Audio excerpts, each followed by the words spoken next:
In an abandoned subway tunnel, Echo awakens from a strange slumber. As she sits up, she notices a clock nearby with the time stuck at 4:20.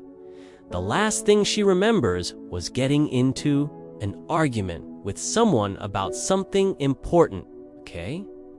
But when she touches her chest where her pendant should be, she finds nothing but an odd bump under her shirt. When she steps out of the subway tunnel, she finds herself in a desolate city street. There's not a soul in sight. A strong wind blows and the trees violently sway, despite there being no clouds or storms in the sky. The wind seems to whisper secrets that Echo can just barely make out, telling her that the only way home is to find the source of this place's power. But when she tries to investigate further, they disappear. As the sun begins to set, casting long shadows across the deserted city, Echo comes across a house with its front yard littered with children's toys. She feels an overwhelming sense of familiarity and walks inside. To her surprise, the interior is just as dark and gloomy as the outside, with cobwebs hanging from the ceiling and furniture covered in dust sheets. In the living room, she finds a dusty record player and puts on a random record. It plays a song that she doesn't recognize, but for some reason it brings back fragments of memories that she can't quite grasp. Then she sees a staircase leading to the second floor and decides to investigate. At the top of the stairs, she finds a nursery with a rocking horse in the corner. On the wall hangs a picture frame, but it's empty. Just then, the wind outside the window seems to whisper again, telling her that the answer she seeks might lie within the song she played earlier. And so she returns to the record player in the living room and listens to the song again. This time, she focuses all of her attention on the lyrics. With each listen, more and more of the song's meaning comes to her, until finally she understands. The song is a story about a young girl who died in the house and the grief-stricken parents who refused to accept it.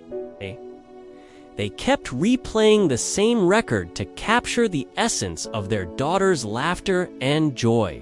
Echo realizes that this house is filled with the ghosts of the family's sorrow, and that they are the ones who have brought her here. But why? As she looks around the room, she notices a small keyhole on the side of the record player. The song told her that the parents couldn't bear the silence after their daughter's death, so they turned to music to fill the void. Perhaps the key to leaving this place is to do the same. Echo rummages through the house and finds an old vinyl record, then places it on the record player. The song that begins to play is hauntingly beautiful, and as she listens, she feels a sense of calm wash over her. It's as if the ghosts of the family are finally finding peace. With the song playing, Echo steps outside. The sky is now filled with stars, and the wind has died down. In the distance, she hears the faint sound of laughter, like that of children playing. Echo smiles and runs towards the sound, eager to embrace the joy and warmth that she feels for the first time in what seems like forever. But, upon closer inspection, she realizes that the city around her is not what she thought it was. It's made entirely of shadows. Startled by this realization, she turns and runs back towards the house. But as she does, she notices something strange. The house and everything else around her is also made of shadows. Panic begins to set in as she realizes that she is trapped in a world made of shadows with no way out. Echo closes her eyes, trying to steady her breathing and think of a plan. She remembers the advice given to her by the whispering wind. If she can find the source of this place's power, she may be able to find a way back home. But what could be the source of such a strange place? As she looks around, she notices a large oak tree in the distance that seems to be particularly dark. Could this be it? The thought of finding a way out gives her hope. She had always been drawn to the tree, and now she knows why. With renewed determination, she makes her way through the shadowy streets towards the oak tree. Determined to uncover the source of this place's power and hopefully find a way back to reality, Echo approaches the oak tree and reaches out to touch it. But as soon as her fingers make contact, she is engulfed by darkness and loses consciousness. When she wakes up, she finds herself in a dark cave illuminated only by a faint green glow coming from a pool of water in the center. As she approaches the pool, she sees her own reflection staring back at her, but it's not her usual appearance. Her skin is pale, almost translucent, and her eyes glow an eerie green.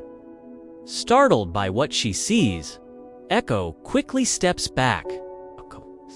Then, she notices a figure standing behind her. She turns around and sees a woman with long flowing hair and eyes that glow the same eerie green as her own. The woman introduces herself as the guardian of this place and explains that Echo has been brought here because she possesses a unique ability. Echo is skeptical, but the guardian insists that she will help Echo unlock her true potential and become the powerful witch she is destined to be. The guardian leads Echo to a stone altar where she instructs her to place her hands on the pool of water. As soon as her hands make contact, visions flash through Echo's mind, showing her glimpses of a powerful magic that lies dormant within her. The guardian tells her that she is descended from a long line of witches who have wielded immense magical powers. Echo's power is unique and lies in her ability to manipulate shadows. But why did she get trapped in this shadow realm? The guardian explains that Echo's power is directly tied to her emotions. When she argued with someone close to her, she unleashed a surge of negative energy that created a rift between worlds, bringing her to this realm. The guardian believes that Echo can restore balance by controlling her emotions and mastering her powers. But first, she must face the darkness within her and conquer her fears. To help Echo on her journey, the guardian gives her a necklace that resembles a crescent moon. She explains that the necklace is a conduit to Echo's power and will help her control her abilities. With the necklace in hand, Echo is ready to face whatever challenges lie ahead. Echo sets out to explore this new world and discovers that she can manipulate shadows with her mind. She can solidify them into tangible objects and use them to attack her enemies. But as she delves deeper into her powers, she realizes that they are unstable and unpredictable. The stronger her emotions, the more chaotic her magic becomes.